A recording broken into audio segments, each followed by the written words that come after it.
5月第2个礼拜日是母亲节，今仔日的节目要甲大家来分享一连串感动人的亲情的故事。先来看多才多艺表演工作者唐崇盛、董忠胜，模仿的功力一流。为综艺节目的主持到电影甲舞台剧，拢会当看到伊的身影。但是其实，伫个光彩亮丽舞台卡，伫伊日常生活当中，伊要用真侪时间甲心力去做一项真重要的代志，就是要来照顾到失智症的老母亲。这15年来，董忠胜的父母前后带着失智症，互伊充分感受到照顾者的甘甲苦。老爸过身了后，已经甲珍惜甲妈妈做伙时间。尽管妈妈有真侪代志拢袂记哩咯，阁会因为破病像囡仔安尼来使性地无理取闹，但是母仔囝之间真深的感情，互人感动。失智症甲咱教知的代志，董忠胜的陪伴之路，咱做伙来看。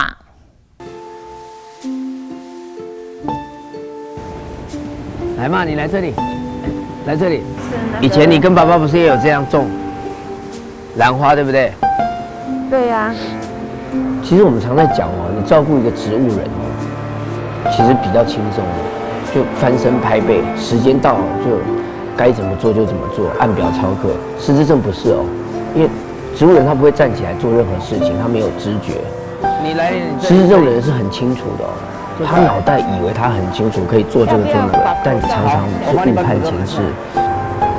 1、2、3，睡觉，再一个1、2、3。妈妈想不开，3个人在拉扯，然后一下说想跳楼了，一下说这个小剪刀想要自残了。妈妈从来没这样过，不是这样的人，怎么会这样呢？不知道，突然一个螺丝松了，他就想做这件事情。然后我就说：“妈，你不要闹了，好不好？现在很晚，晚上10点多了，还几点？那你回去睡觉啊，管我什么？”我说：“你不睡，我不能睡啊。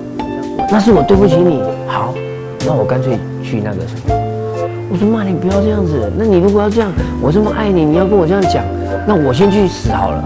那我来撞墙好了，我要撞哦。结果你知道吗？我轻轻撞一下。”我妈冲过来抱我，不让我撞。你要撞，那我就先死。我妈是没有刹车的那种，冲到墙，我一看哇不对劲，赶快冲过来抱着她，哭啊！你怎么会跟我玩真的？我妈就是跟我玩真的。那没办法，就是她突然来，那你怎么办？你就崩溃啊，就是这样崩溃。我姐也崩溃过，我姐其实是主要照顾她的，我也崩溃过，我哥也崩溃过。大家都崩溃过，为了怎么照顾吵过架都有。至少我看镜头了，有没有看到？可以吧？有。可以了，口罩戴起来。半夜11点多吧，大家都在等着要录影。我在化妆间，电话响。喂，阿布伟，你来看一下，看护打来的，说你妈妈不睡觉或怎么样怎么样怎么样。啊，妈，你睡觉啊？什么？对，结果我现在录影啊，什么什么，你不要再闹了，好不好？半个小时之后，我姐姐电话又来了。对，弟，你可不可以哄一下妈妈或什么？你会不会有没有想流鼻涕？你也是她女儿，你不能哄吗？我现在要录影哎，现在几点了？所有人在棚里面等我，你就不能哄她一下吗？我就跟妈妈讲，妈，你赶快睡觉，我现在录影，我现在马上进棚，大家在等我，好不好？乖，你听姐姐的话，你听那个看护的话，那个阿姨的话，什么什么。我妈说我要回台南，要什么什么。我说好，那你请姐姐听，我直接就。妈，你连一个妈妈都搞不定，我请你们这些人干嘛？我花钱请这么多人干嘛？砰！手机一摔，剧本拿着要进去录影，结果发现旁边的人都安静。妈会不会冷？不冷。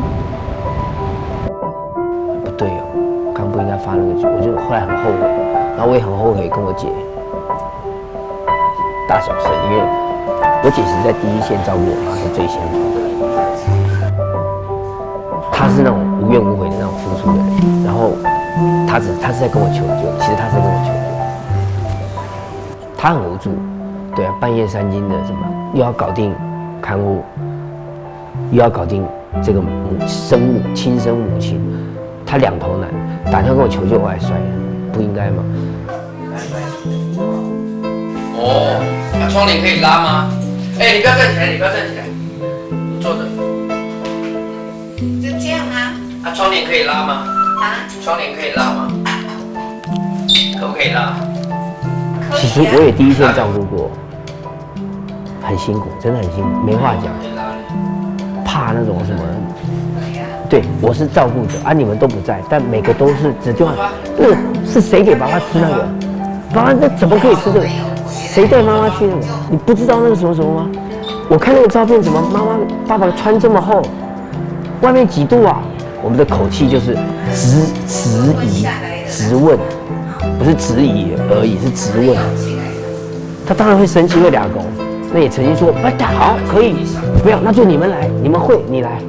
那完了，对不起哦，我们可不可以所有不在第一线的都不要讲难听的话，不要讲重话，不要讲伤害的话，然后我们讲配合的好听的话，然后我们帮忙协助的角度去那个，那最后的决策可以商量，但如果真的都不行，由第一线的人做决定，好不好啊？如果真的有问题，不能怪他，要不你有本事你来嘛，你有能力你来。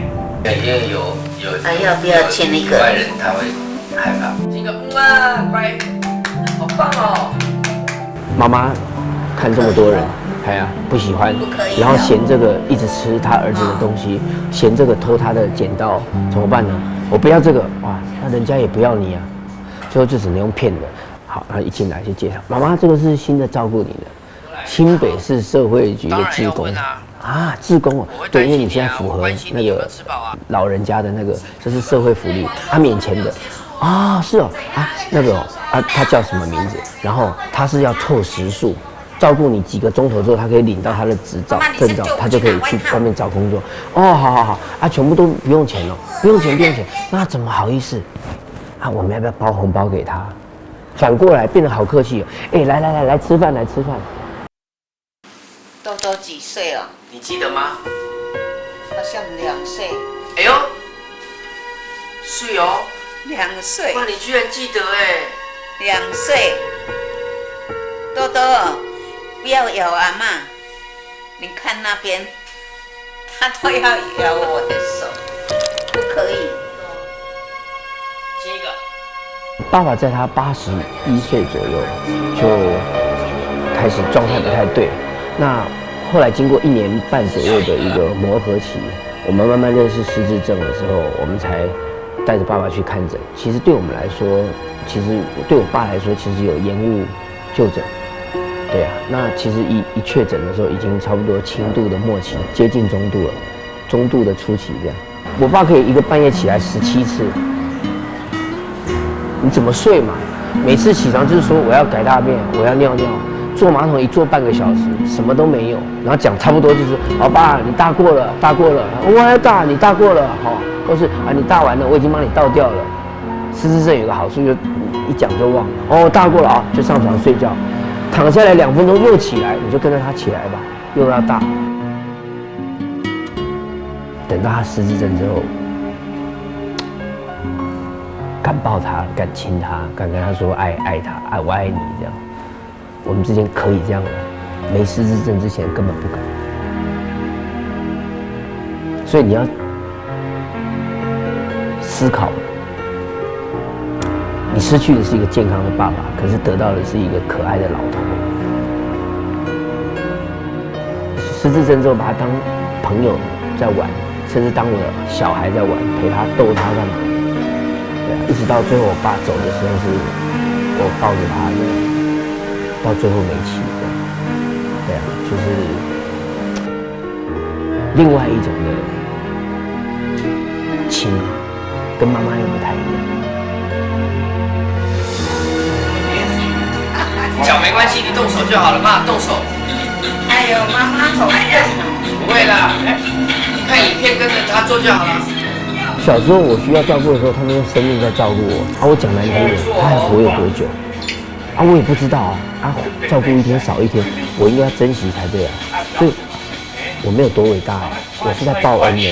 所以再苦再累，你要大小声，你要要俩公就忍下来。为什么？小时候你半夜闹，人家不是也跟你起来喂奶，给他也没有。对啊，请问你人家对你这么好，你现在有什么资格对他？我知道。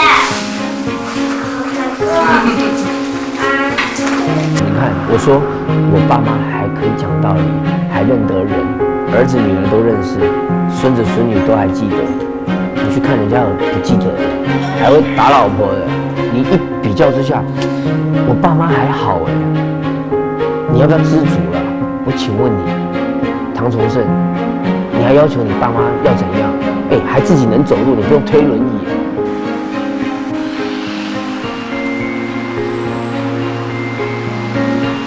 他真的来了，我也没办法，只能祈求说不要太麻烦照顾我的人。那时候那个身边的人还爱我的，还愿意照顾，就这样。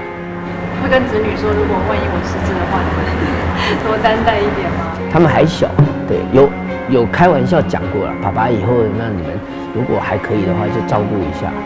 哎呀，对啊，就像爸爸照顾爷爷他们这样就好了。先照顾好自己，心理跟情绪。再照顾你的长辈，你有好的状态，他才会好。走，走，走，行，带你来。